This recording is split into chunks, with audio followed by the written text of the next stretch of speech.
meeste võitjate autasustamine. Meesjuunioride 110 meetri tõkkejooks. Kolmas koht ja pronksmedal tulemusega 15,45 sekundit. Pärnu spordiklubi Atjuse esindaja Silver Lulla.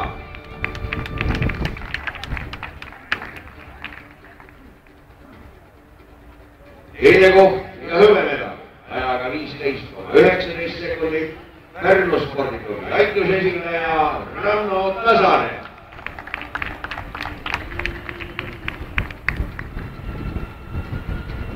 Võit, kuldmedal ja Eesti meistritiitel ajaga 14,71 sekundit. Pärnu spordiklubi Atjuse esindaja Erik Jagor.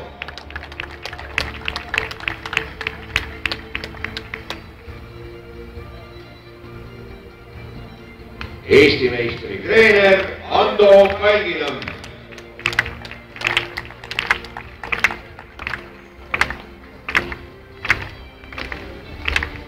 Ja tänaste võistluste esimene kolmikvõit siis Pärnu spordiklubile Atjus.